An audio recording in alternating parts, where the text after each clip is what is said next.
Iniciem una nova edició dels debats d'educació, la darrera del curs actual. Per als no habituals voldria recordar que Debats d'Educació és una iniciativa de la Fundació Jaume Bofill i dels Estudis de Psicologia i Ciències de l'Educació de la Universitat Oberta de Catalunya, que vam iniciar l'any 2003 i que, per tant, es troba en el moment actual en la seva 6a edició. No voldria deixar d'agrair en aquest moment d'inici al MACBA la possibilitat repetida que ens dona de portar a terme aquest debat en aquest magnífic espai.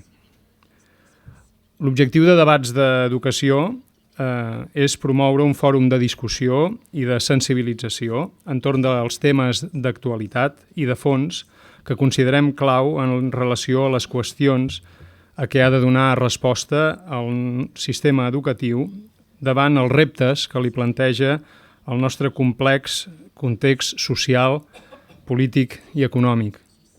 Per aquest propòsit, aquest curs hem comptat amb les intervencions de Daniel Penach, de Zygmunt Bauman, de Julio Caravagna, la darrera de David Hopkins.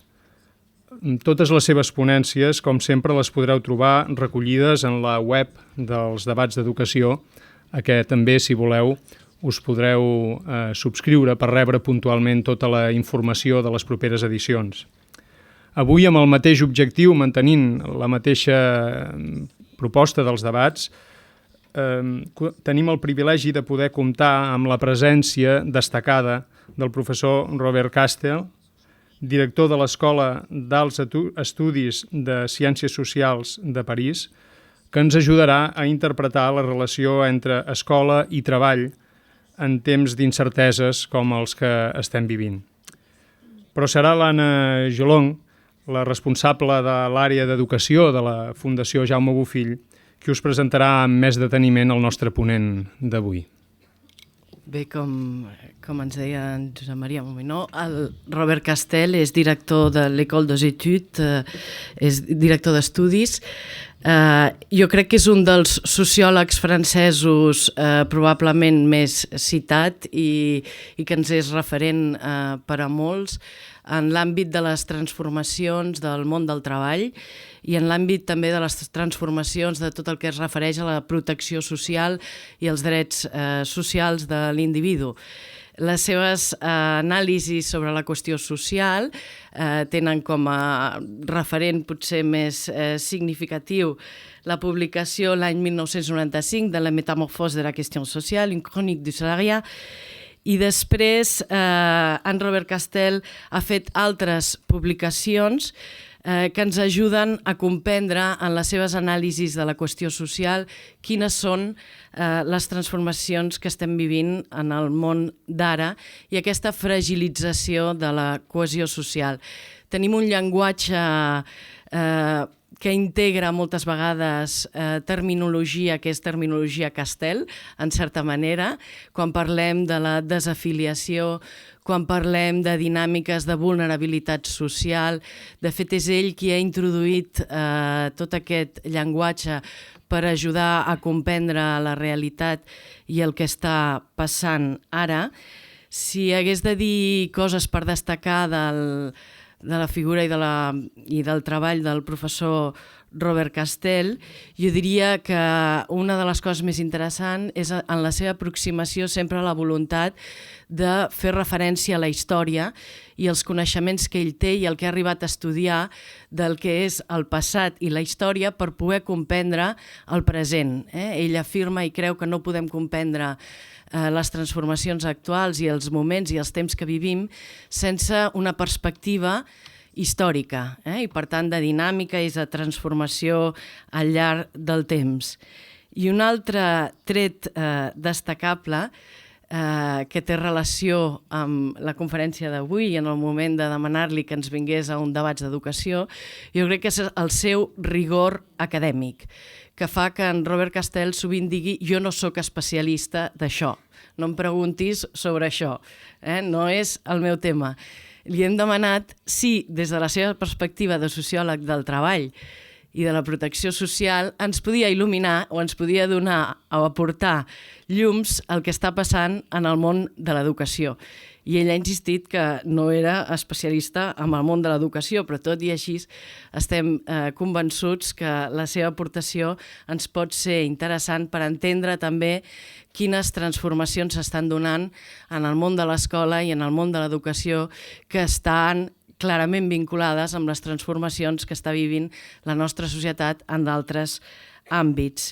Fer referència també a l'últim llibre d'en Robert Castel, que és La montée des incertitudes, on planteja aquests reptes que ens planteja la crisi del treball i la crisi de la cohesió social i una societat cada cop més individualitzada. Deixeu-me dir també que quan se li pregunta al Robert Castel sobre el futur, moltes vegades ens diu que ell no és profeta, però jo crec que sí que en el que aporta la seva lúcida anàlisi ens ajuda a comprendre, si més no, la realitat del present amb aquesta perspectiva històrica, però també apuntant perspectives de futur que ens poden ser interessants i que ens poden ajudar a avançar i a millorar. Perquè el que fonamenta també l'anàlisi i la voluntat de comprendre d'en Robert Castel és, en certa manera, el fer de la societat una societat més solidària, més interdependent i més justa. Moltes gràcies, al professor Robert Castel per haver volgut participar avui d'un debat d'educació i, sense més, li donem la paraula.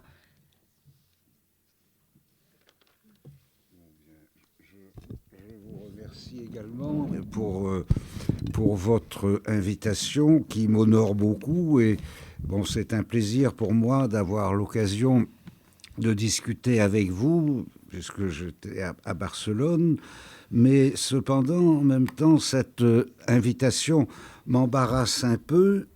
Tout d'abord je suis obligé de vous demander de m'excuser d'être incapable de parler catalan ou même castillan. C'est un premier handicap. Il y en a un second.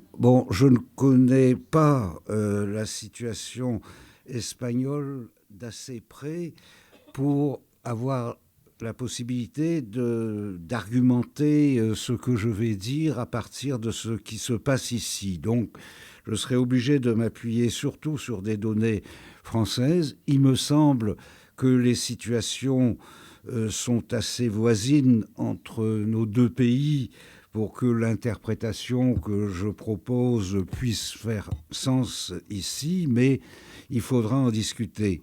Et troisièmement, et c'est sans doute le plus grave, je ne suis pas, comme avait rappelé, du tout spécialiste des problèmes de l'éducation. C'est-à-dire que j'ai surtout élaboré ce que j'avance à partir des transformations du travail, de la protection sociale, du statut qui est donné aujourd'hui dans nos sociétés à l'individu. Alors, les questions de l'éducation sont prises dans ces transformations, mais elles ont aussi leur spécificité et je suis incapable d'analyser ces spécificités en elles-mêmes. Alors, ce que je peux essayer de faire de mieux ou de moins mal, c'est d'abord de présenter un cadre assez général, c'est-à-dire un processus de transformation qui, à mon avis, affecte d'abord principalement l'organisation du travail, mais se répercute dans différentes institutions, dont l'école. Mais je pense qu'il faudra plutôt laisser à notre discussion le soin d'expliciter plus précisément ces répercussions sur l'éducation.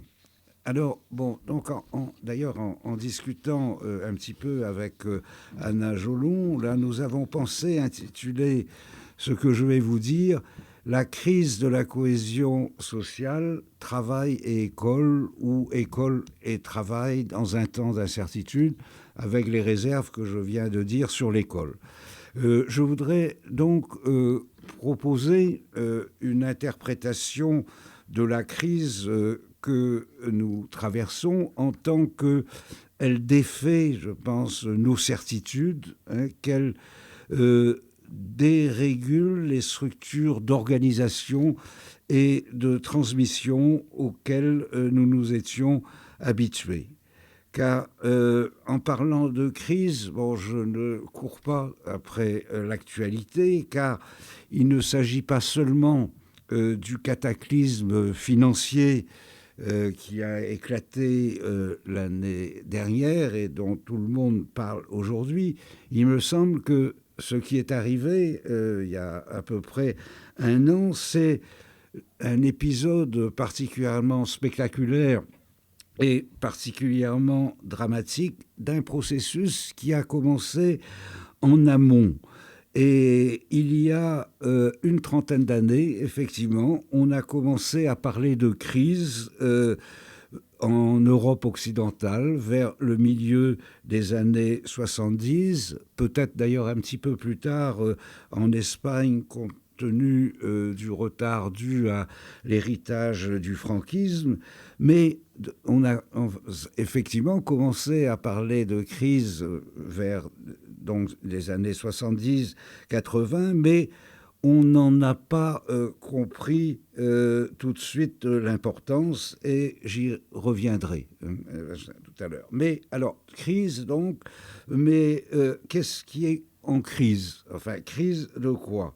Il me semble que c'est une crise de la cohésion sociale elle-même, ou plus précisément de la forme spécifique que la cohésion sociale avait prise à la fin du capitalisme industriel, et que je vais préciser un peu. Je fais l'hypothèse d'une grande transformation, pour parler comme Karl Polanyi, de l'ensemble de notre structure sociale qui a commencé il y a une trentaine d'années. Et cette transformation, c'est, pour le dire d'abord très schématiquement, la sortie du capitalisme industriel, avec la remise en cause des formes de régulation auxquelles il était finalement arrivé vers les années 60-70, et le passage à un nouveau régime du capitalisme,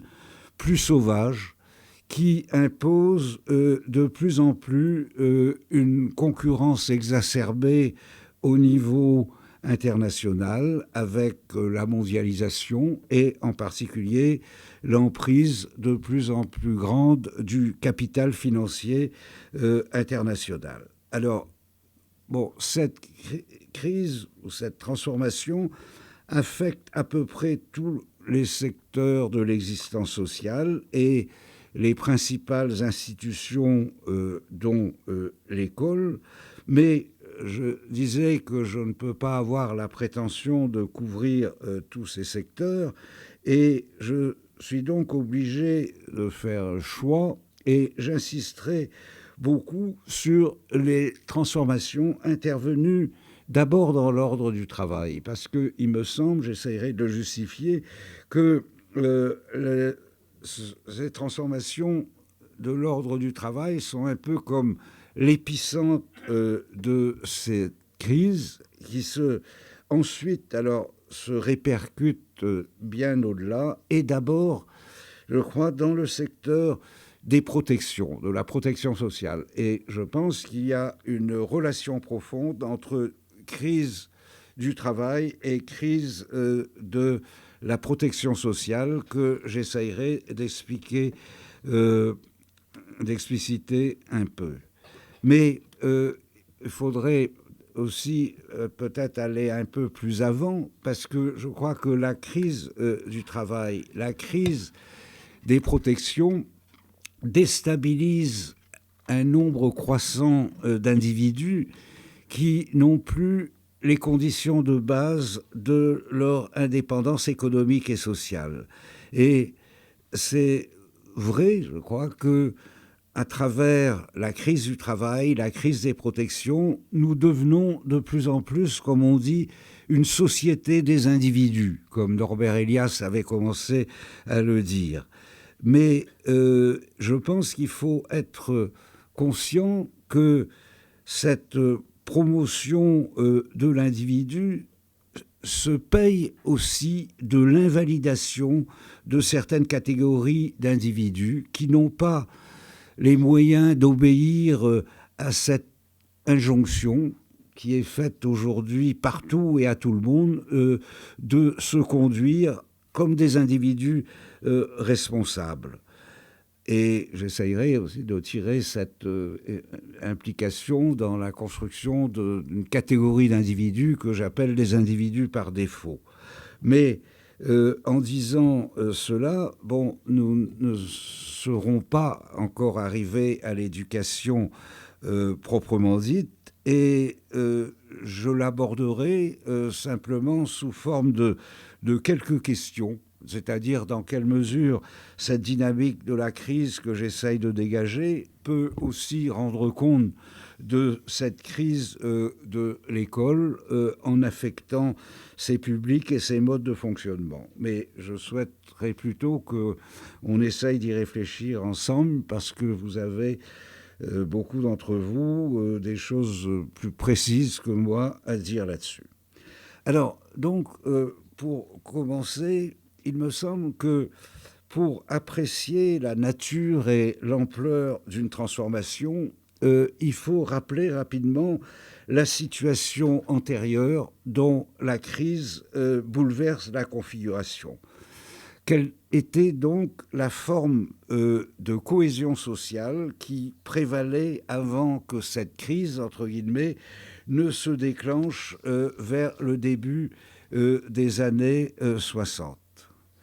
Bien, je crois qu'on pourrait dire que le capitalisme industriel lui-même avait commencé à s'implanter d'une manière très sauvage. Voir par exemple la condition des prolétaires de la première moitié du XIXe siècle, hein, à la fois misérables et méprisés, et perdant littéralement toute leur vie à la gagner dans une insécurité sociale totale.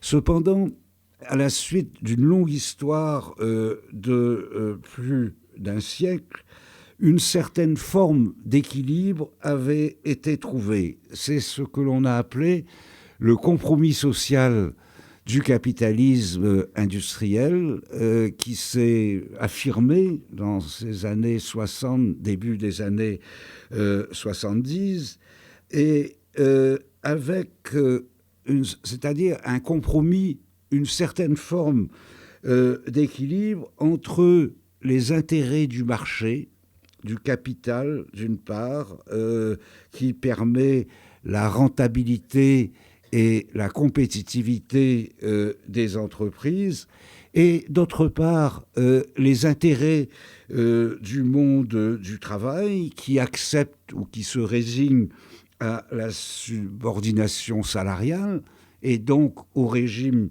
du capitalisme, mais qui bénéficie en contrepartie d'une certaine sécurité et de certaines protections. Un salaire qui est censé être à peu près décent, ce que nous appelons en France le SMIC, enfin salaire minimum interprofessionnel garanti, un droit du travail contre l'arbitraire patronal et des protections assez fortes, droit à la santé, droit à l'indemnisation du chômage, droit à la retraite, etc. Alors, bon, ce compromis était un peu boiteux, comme tous les compromis, hein. Il n'empêchait pas les conflits, il laissait subsister des injustices et des inégalités qui pouvaient être très importantes, mais en même temps, il assurait à la majorité de la population, du moins dans les démocraties d'Europe occidentale, une protection sociale étendue. Et les conditions finalement minimales d'une certaine indépendance économique et sociale. Alors, ce n'était pas une solution héroïque des problèmes, en particulier la révolution n'avait pas eu lieu, du moins en Europe occidentale, mais ce n'était pas du tout pour autant une différence marginale, c'était, je crois, quasi un changement de nature dans la condition salariale. Et d'ailleurs, pour s'en convaincre, il suffirait de comparer la situation de ce prolétaire misérable et méprisé que j'ai évoqué tout de suite, là, avec ce qu'était devenu un salarié moyen dans les années 60-70, en France, en Allemagne, en Grande-Bretagne. Il était une sorte justement sa situation n'était pas merveilleuse, n'était pas extraordinaire, mais je le répète, il avait les conditions de base, des ressources, des droits qui lui permettaient de se conduire comme un individu à part entière dans la société. Cependant, et d'ailleurs c'est pour ça que j'ai fait ce petit détour historique, peut-être aussi parce que faire des détours par l'histoire, c'est un petit peu mon vice, mais enfin j'espère que ça éclaire un petit peu les choses, parce que cette consolidation de la condition salariale que je viens d'évoquer, cette promotion d'une sécurité sociale assez généralisée, s'était faite à travers des formes d'organisation collective.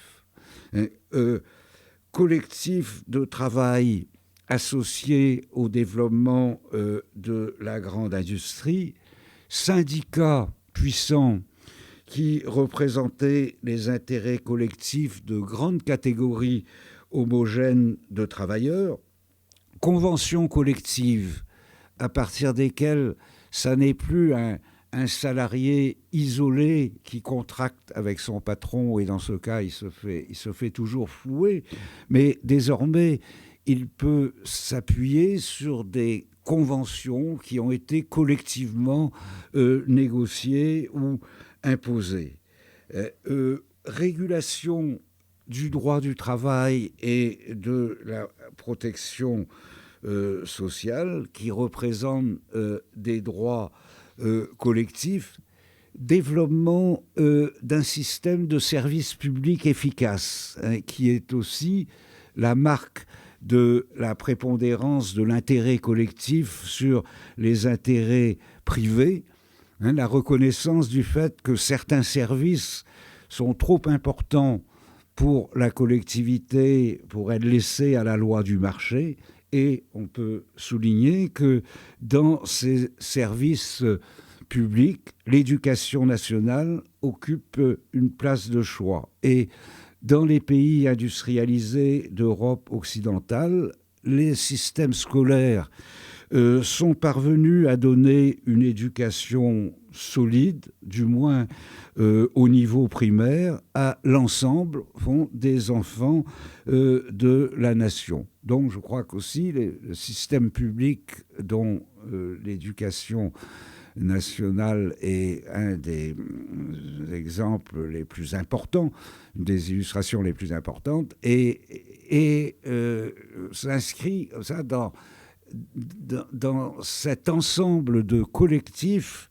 Et j'ajouterais que le rôle joué par l'État dans cette construction de garantie collective, l'État social, dont on pourrait dire qu'au fond, il est le collectif des collectifs, car c'est lui qui garantit ses protections, ses services et leur donne force de loi. On peut donc dire que dans cette configuration de la cohésion sociale telle qu'elle s'était imposée à la fin du capitalisme industriel, c'est le collectif qui protège et c'est le collectif qui assure. C'est parce que les individus sont pris à différents niveaux dans de grands systèmes de garantie collective qu'ils disposent de ressources, de droits, qui sont donc ces conditions minimales de leur indépendance sociale. Et je crois que c'est à partir de ce background que l'on peut comprendre la nature et l'ampleur de la crise telle qu'elle se déclenche dans les années 70. Le capitalisme industriel était parvenu à ces formes relatives d'équilibre collectif. Le nouveau capitalisme qui se met en place à partir de ces années 70, début 80,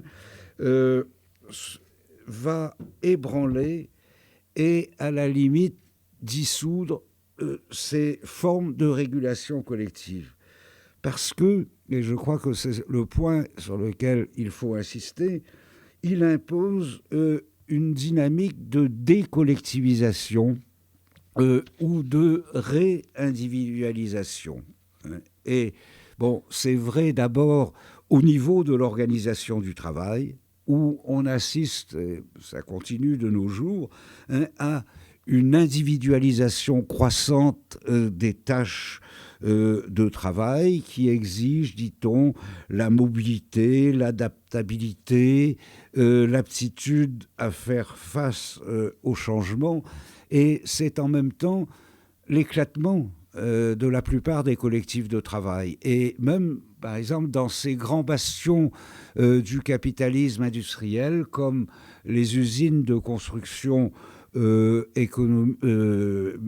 automobile, par exemple, le travail se fait désormais en petites unités qui sont censées gérer leur propre production. Elles font appel à des travailleurs temporaires, à des intermittents.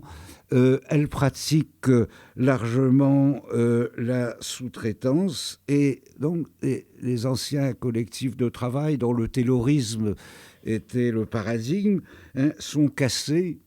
Et le plus souvent, les employés, les travailleurs, sont renvoyés à eux-mêmes et mis en concurrence les uns par rapport aux autres ou les uns contre les autres.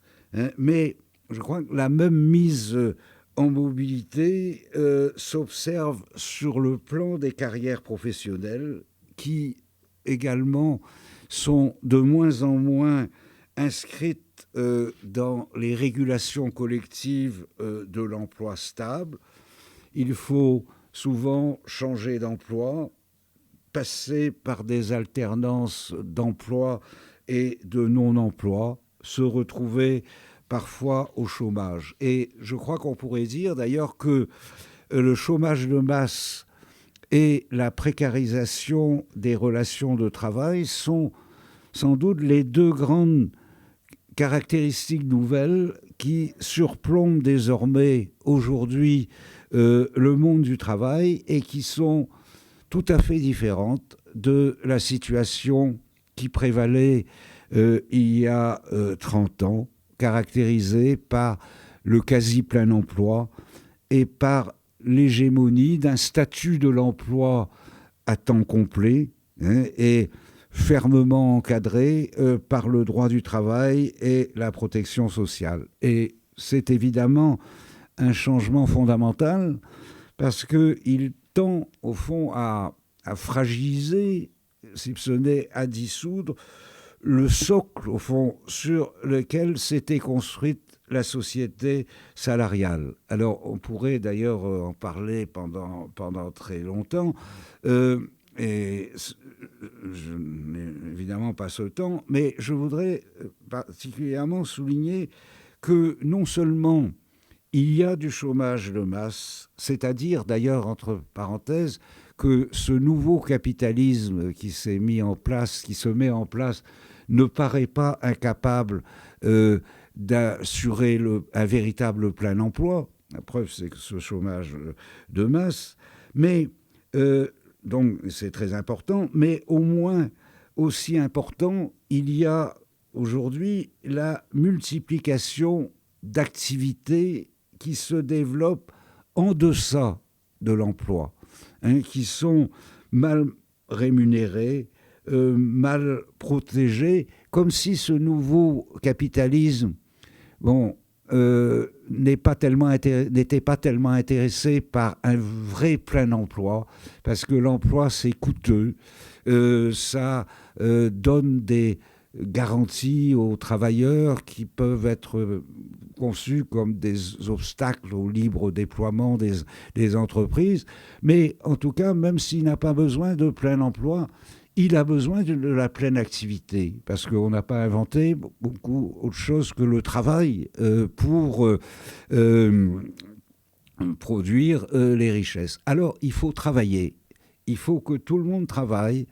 Et je ne sais pas si c'est exactement la même chose en Espagne, mais par exemple, c'est ce qu'on nous raconte, en particulier depuis plusieurs années, avec une insistance, à commencer par notre président de la République.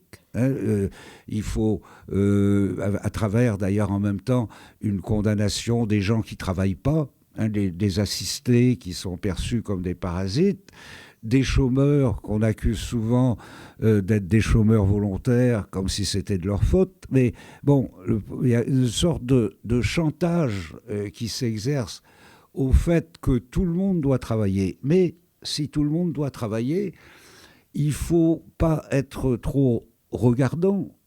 Et à la limite, il ne faut pas être regardant du tout sur les contreparties attachés au travail en termes à la fois de salaire et de protection sociale. Et c'est ainsi, par exemple, qu'on devient travailleur pauvre. Et la catégorie de travailleurs pauvres a refait surface, si je puis dire, dans le paysage social, du moins en France, depuis une dizaine d'années. Parce que, bon, il y avait évidemment toujours eu des travailleurs pauvres, et ça avait été même de manière séculaire la caractérisation de la condition de travailleur avant justement ce développement du compromis social dont j'ai parlé tout à l'heure. Mais désormais, on voit ressurgir cette figure du travailleur pauvre, c'est-à-dire qu'il y a des gens qui travaillent, mais qui, à travers leur travail, n'arrivent plus à tirer les ressources de base pour satisfaire à leurs besoins et à ceux de leur famille. Donc, je crois, transformation considérable dans l'ordre du travail, dont on pourrait parler plus longtemps, mais j'ajoute que ces changements donc, intervenus dans l'ordre du travail ont une incidence directe sur le système des protections. Et que cette relation entre régime du travail et régime des protections soit directe, c'est une quasi-évidence, du moins en France en particulier, où les protections sociales, en tout cas les protections les plus fortes, avaient été construites justement sur la base d'un travail stable. Et c'est le système des assurances, des assurances sociales qui, en France, mais je crois en partie aussi en Espagne, est essentiellement financé à partir des cotisations patronales et salariales issues du travail. Et on comprend que ce système soit gravement affecté par le chômage de masse et cette précarisation du travail dont je viens de parler. Parce qu'il y a un nombre croissant de gens qui ne peuvent plus bénéficier de ce type de protection, soit parce qu'ils ne travaillent pas, le chômage par exemple, soit qu'ils travaillent sous des formes tellement précaires, tellement dégradées qu'ils ne peuvent s'auto-assurer à partir de leur travail. Et c'est pourquoi, et je pense que ça n'est pas un hasard, à partir, en tout cas en France, mais il faudra discuter éventuellement des corrélations avec l'Espagne, mais en France, c'est à partir du milieu, justement, des années 75 qu'on a vu se multiplier un autre type de protection qui obéissent à la logique des minima sociaux, dont le revenu minimum d'activité, dont vous avez sans doute entendu parler, ce qu'on appelle le RMI, est particulièrement caractéristique, mais je crois qu'il faut ajouter toute une nébuleuse de mesures, ce qu'on appelle les politiques d'insertion, la politique de la ville, le traitement social du chômage et une foule de mesures dites de lutte contre la précarité et l'exclusion sociale, dont je suppose que vous avez au moins partiellement l'équivalent en Espagne. Et alors, je crois qu'il faut remarquer que, d'une part, évidemment, ces protections sont inférieures à celles qui avaient été construites à partir du travail, mais aussi qu'elles sont accordées sous conditions de ressources, comme on dit. C'est-à-dire que leurs bénéficiaires doivent montrer qu'ils sont dans le manque. Enfin, ils ont besoin de ces prestations parce que ils sont en deçà du régime commun des échanges alimentés par le travail. Alors, je ne dis pas ça d'ailleurs du tout pour condamner ces mesures qui sont utiles et même nécessaires pour des personnes en grande difficulté, mais je crois qu'il faut néanmoins constater que cette infériorité de ce type de protection et qui aboutissent d'ailleurs à la limite à des situations un peu curieuses et un petit peu bâtardes où des gens se retrouvent à moitié des travailleurs et à moitié des assistés. Je pourrais prendre des exemples, mais je ne voudrais pas vous lasser, parce qu'en plus, ça devrait être des exemples français, puisque je ne peux pas appuyer sur un matériel espagnol, mais il y a ce que nous appelons, par exemple, les contrats aidés, ou bien toutes des mesures très importantes qui se mettent en place en ce moment, et on appelle le revenu de solidarité active, et qui sont présentés comme la grande mesure sociale du gouvernement Sarkozy. Bien, ça veut dire qu'on incite des gens à reprendre du travail, mais évidemment, c'est souvent quelques heures par semaine, de façon, ou bien pendant 6 mois, éventuellement renouvelable, mais pas nécessairement renouvelable.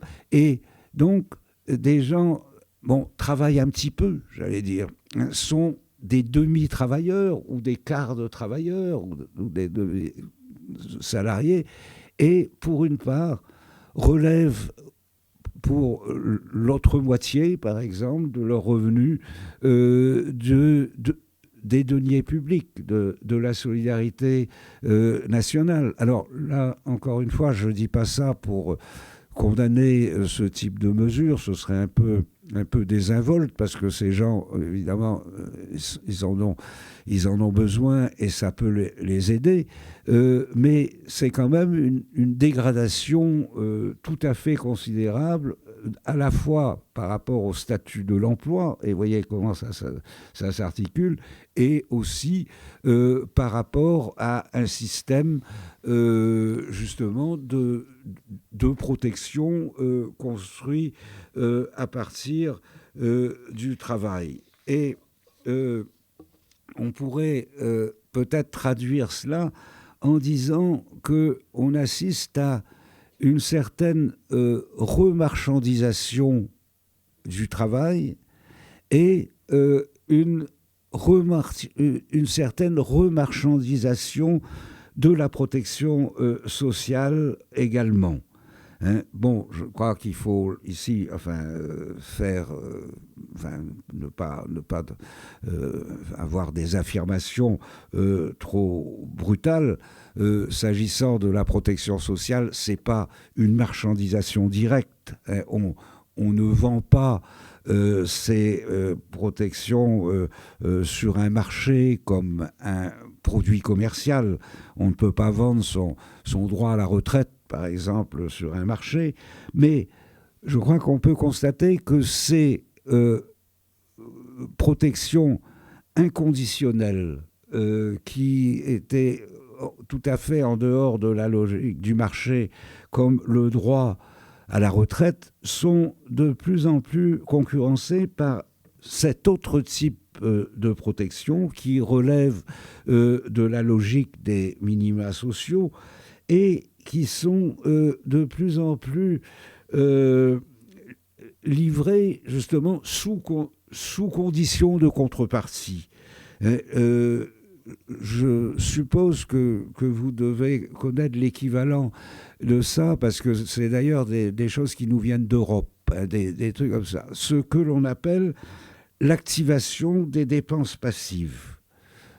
L'activation des dépenses passives, ça veut dire qu'on ne devrait plus accorder automatiquement des ressources ou des revenus.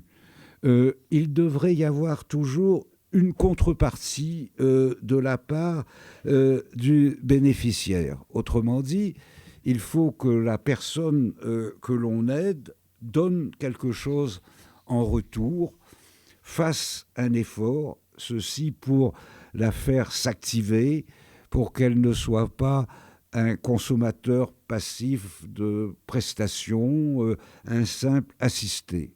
Ce qui part certainement d'une bonne intention, parce que c'est jamais bon d'être un pur assisté, mais il faut constater en même temps que c'est l'introduction d'une logique marchande dans les politiques sociales.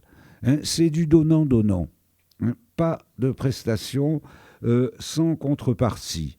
Or, je pense que c'est peut-être demander beaucoup et trop à des gens qui ont très peu à donner. Hein, parce que c'est vrai que un bénéficiaire de prestations sociales, c'est quelqu'un qui est en situation difficile, qui par exemple n'a pas de travail, a un certain nombre de problèmes, et c'est peut-être trop lui demander. Hein, par exemple, de construire, comme ça se fait en France dans les politiques d'insertion. Hein, bon, t'es paumé, t'es dans le malheur, fais un projet de vie, hein, pour changer ta vie. Enfin, un contrat. Hein, on ne demande pas ça tous les jours à tout le monde, hein, parce que et même on ne le demande pas souvent à des gens qui ont des positions assez stables, assez assurées. Et je pense, mais en même temps, je donne ça à discuter, évidemment, mais que donc cette introduction de la logique de contrepartie, c'est donc l'introduction d'une logique marchande dans un espace qui, à mon avis, ne devrait pas être celui-là. Parce que il me semble que les gens qui sont en difficulté devraient avoir un droit au secours, c'est-à-dire parce qu'ils sont considérés comme des citoyens, et dans ce cas, ils ont le droit d'être secourus, et donc qui n'ont pas à entrer dans cette logique marchande de la contrepartie, parce que d'ailleurs, provisoirement, ils sont, au moins provisoirement, ils sont incapables de l'assumer. Alors, bon, en tout cas, je soumets évidemment, parce que je souhaiterais qu'on ait une discussion, ça, pour qu'on puisse en discuter. Et d'ailleurs, j'en tirerai une autre implication de cette grande transformation qui concerne le statut de l'individu lui-même, ou en tout cas d'un grand nombre d'individus que j'ai proposé d'appeler, entre guillemets, évidemment, individu par défaut ou par manque, parce que la dégradation du travail, la dégradation des protections peut entraîner une dégradation de l'individu lui-même, ou du moins de certaines catégories d'individus qui sont privés de la capacité de se conduire avec ce minimum d'indépendance dont je parlais tout à l'heure. Et je crois qu'on peut comprendre ça. D'ailleurs, si on comprend qu'un individu, c'est pas une espèce d'entité comme ça qui tombe du ciel, armée de toutes ses capacités. Pour pouvoir se conduire comme un individu, il me semble qu'il faut des conditions, des supports. Et d'ailleurs, l'histoire sociale montre, même si je n'ai pas le temps de déployer cette démonstration, que l'individu moderne, pour être affranchi du besoin, pour pouvoir se conduire comme un être responsable, a d'abord eu besoin du support de la propriété. Et c'est d'ailleurs pour cela que les prolétaires que j'ai évoqués tout à l'heure n'avaient pas, à proprement parler, le statut d'individu. Ils étaient complètement méprisés, ils étaient conçus comme de nouveaux barbares, comme on disait à l'époque, et ils n'avaient vraiment rien à voir avec la déclaration de l'individu moderne telle qu'elle est affichée, par exemple, dans la déclaration des droits de l'homme et du citoyen, libre, responsable. Bon, le prolétaire ne pouvait pas être ça. Et par contre, effectivement, ces prolétaires misérables ont acquis le statut d'individu à part entière lorsqu'ils ont acquis ou conquis des droits. Ils sont devenus propriétaires de ressources et de droits suffisants pour être affranchis du besoin. Et je crois qu'on pourrait dire qu'il y a eu une généralisation ou une démocratisation de la capacité d'être positivement un individu à partir du moment où la grande majorité de la population d'un pays comme la France par exemple, mais pas seulement, a disposé de ses ressources et de ses protections pour qu'il puisse conduire sa vie avec cette indépendance. Et c'est donc, bon, je reviens pas, mais j'insiste sur le fait que c'était sur la solidité du statut de l'emploi que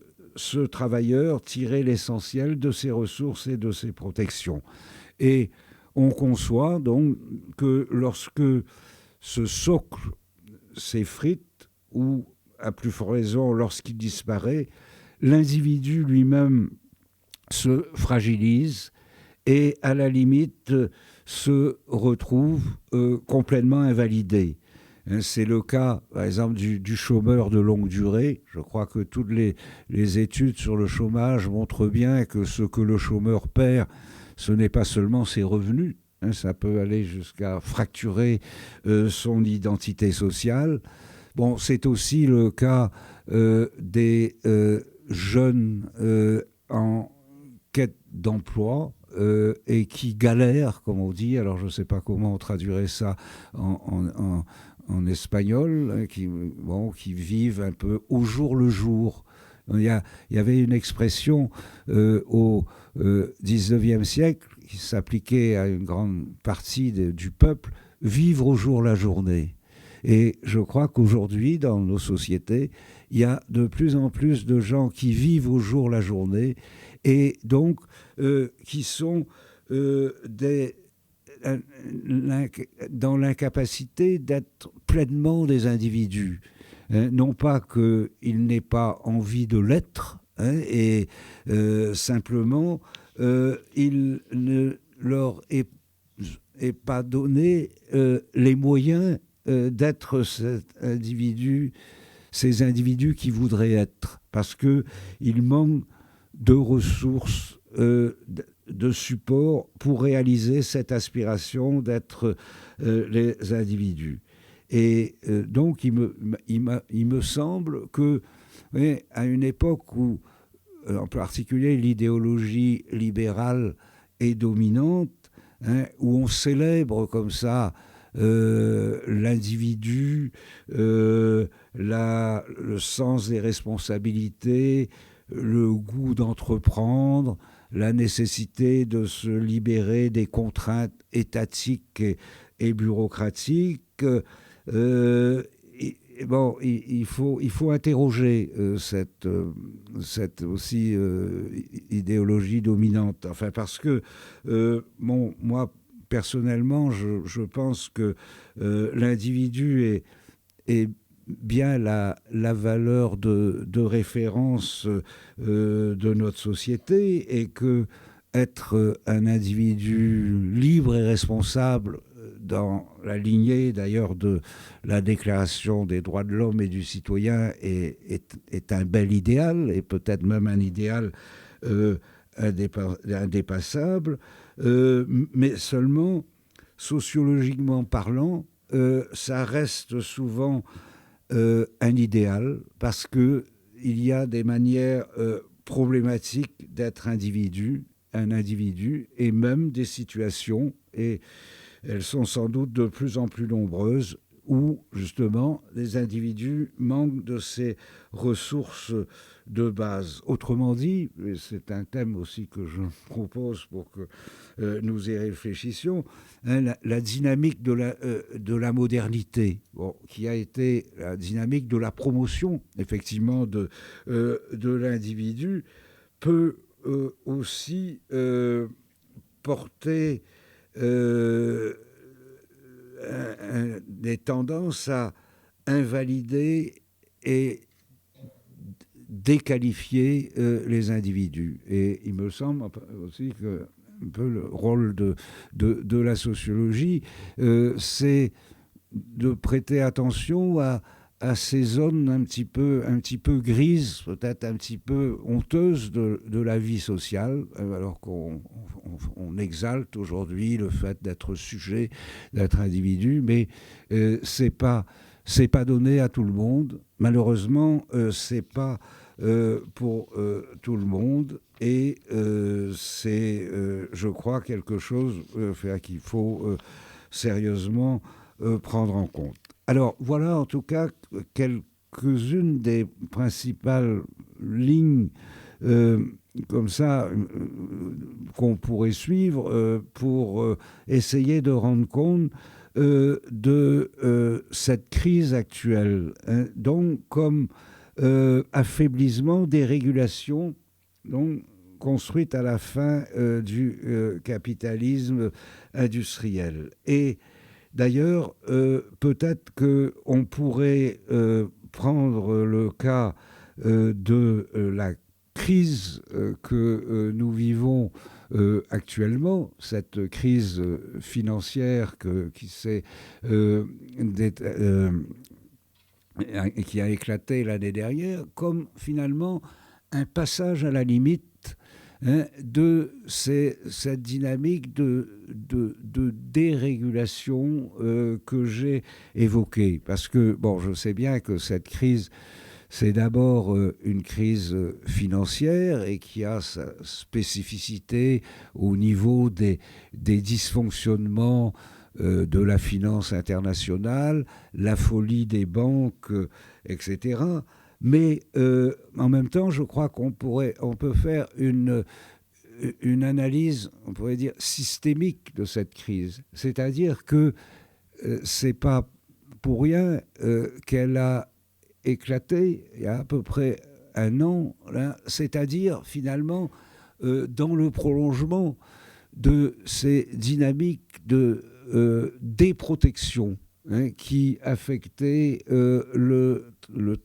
l'ordre du travail, l'ordre de la protection sociale. C'est-à-dire que on nous a répété depuis 20 ans, depuis 30 ans, que les protections sociales étaient trop fortes, que l'État social était trop puissant, que le droit du travail était un obstacle au libre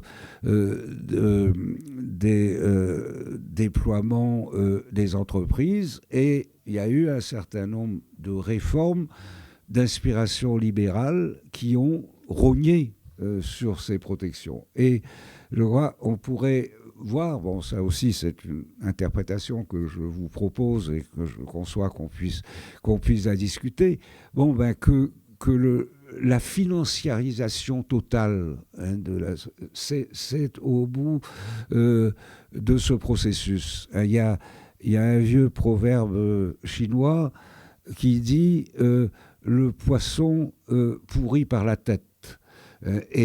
Mais la tête ne pourrirait pas si le corps n'était pas d'abord malade, gangréné. Et je crois, bon, évidemment, c'est une métaphore, mais la tête du capitalisme aujourd'hui, c'est le capital financier international, et apparemment, il y a quelque chose d'un petit peu pourri quand même dans son fonctionnement, mais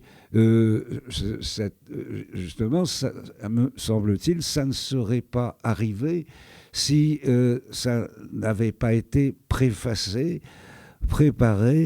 dans ce qui s'était passé d'abord dans le corps, c'est-à-dire au niveau de ce qu'on appelle l'économie réelle et de l'organisation du travail social.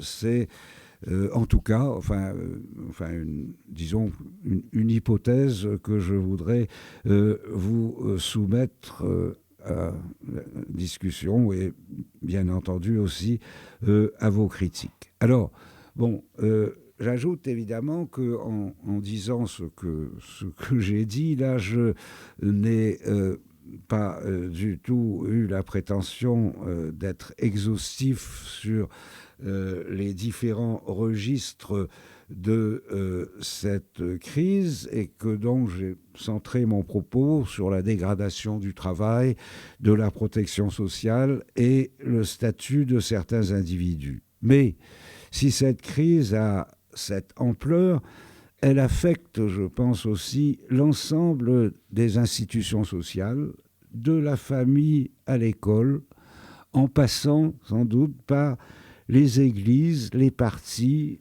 les syndicats, les communautés territoriales. Mais elle les affecte selon des formes spécifiques, je crois qu'il faut analyser pour elles-mêmes, parce que heureusement ou malheureusement, il n'y a pas d'esprit encyclopédique qui puisse couvrir tous ces champs, et c'est pourquoi il y a des spécialistes de ces différentes questions, et en particulier des sociologues de l'éducation. Et je ne peux pas prétendre prendre cette place. Je dirais seulement que je crois aussi qu'on peut parler aujourd'hui d'une crise du système éducatif entendue comme une modalité de cette crise générale. Il y a en France un bon sociologue, il n'est pas le seul d'ailleurs, mais en particulier, je pense, particulièrement intéressant, qui s'appelle François Dubé, peut-être certains d'entre vous le connaissent, qui parle de la crise du programme institutionnel de l'école. Je crois que de fait, le rôle de l'école, bon, en particulier l'école républicaine en France, enfin l'école publique, laïque, gratuite et obligatoire, a été fondamental pour construire l'unité nationale. Et ce serait d'ailleurs peut-être une différence importante avec l'Espagne, qui, pour le meilleur ou pour le pire d'ailleurs, rend, je crois, dans une grande mesure compte de cette espèce de centralisme et d'homogénéité de la société française. Mais alors, François Dubé parle du déclin de l'institution scolaire pour décrire les difficultés croissantes que rencontre l'école pour réaliser un tel problème. L'école moderne a de plus en plus de mal à avoir un rôle homogénéisateur. Et je crois, n'étant pas, comme je le disais, spécialiste, je crois qu'il faudrait renvoyer ici aux analyses, par exemple, de François Dubé, mais d'autres sociologistes de l'éducation. J'ajouterais, en ce qui me concerne, que j'ai pris conscience de la pertinence de ce type d'analyse à l'occasion d'un travail que j'ai fait sur les banlieues et sur le traitement des minorités ethniques en France. Et il me semble que la situation scolaire dans les banlieues françaises illustre bien cet échec actuel du système scolaire à imposer une culture commune à des jeunes qui appartiennent aux milieux les plus défavorisés et qui sont souvent d'origine immigrée. Et les taux d'échec scolaire, la proportion des jeunes qui quittent l'école sans aucun diplôme montrent bien que, en tout cas dans certains espaces, l'école est impuissante à jouer ce rôle de homogénéisateur que j'évoquais tout de suite. Et que, au fond, on pourrait dire que la logique scolaire, avec son idéal de traiter à parité tous les enfants, de leur assurer les mêmes chances de réussite, ce fonctionnement est percuté par des facteurs de dissociation sociale, des antagonismes d'origine ethnique. Et il semble que l'école ne peut plus se contenter de s'adresser à tous les élèves d'une manière indifférenciée. Et c'est d'ailleurs ce qui a donné lieu à la création de ce que nous appelons en France les zones d'éducation prioritaire, les ZEP, qui mettent dans ces zones défavorisées, comme les banlieues, des moyens spéciaux pour essayer de faire de la discrimination positive à l'égard de ces jeunes. Et il me semble que ces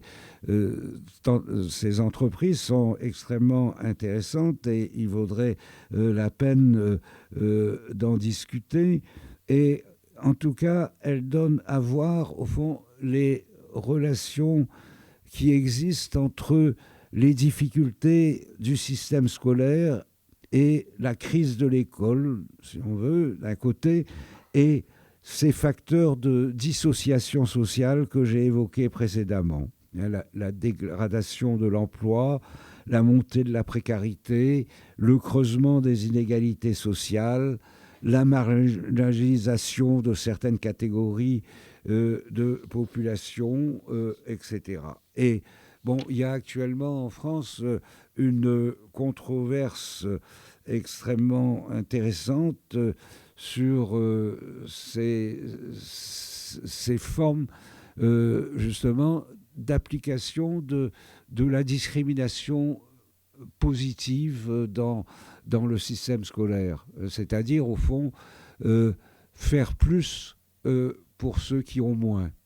Et donc de des efforts spéciaux en direction de ces élèves en difficulté. Ce qui est objet de controverses, en particulier les partisans les plus intransigeants de l'école classique, vous voyez, qui dénoncent ces pratiques comme contradictoires par rapport à l'idéal de l'école, de traiter à parité tous les élèves. Et il y a actuellement des débats là-dessus en France, mais moi j'aurais tendance à défendre ces mesures de discrimination positive, parce que je crois qu'on constate qu'une application trop rigide du modèle homogénéisant de l'école a des effets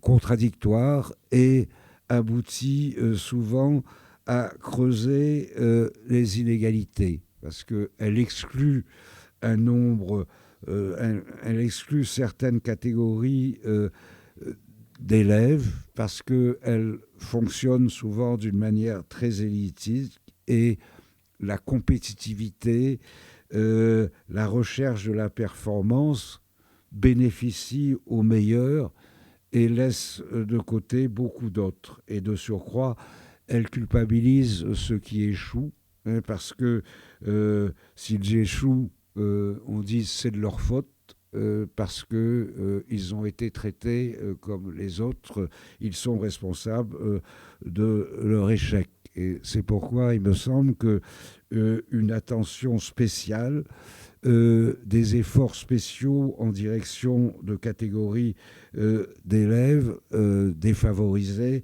n'est pas contradictoire avec un fonctionnement démocratique de l'école, et elle pourrait même être une condition nécessaire pour promouvoir un tel fonctionnement démocratique de l'école, si elles étaient conçues comme une étape, un moment à déployer pour ramener l'ensemble des élèves au régime commun. Mais bon, j'avance cela sous toute réserve, et pour discuter, pour susciter la discussion, que beaucoup d'entre vous sont plus aptes que moi pour la faire avancer. Et bon, je m'en tiendrai là, enfin, en m'excusant de ne pas avoir donné une place plus grande à l'école, mais bon, je vous avais prévenu que je ne pouvais pas le faire, mais je souhaite seulement qu'à partir de ce que j'ai dit, il y a matière à poursuivre la discussion, y compris sur ce point. Et en tout cas, en attendant, je vous remercie de votre attention.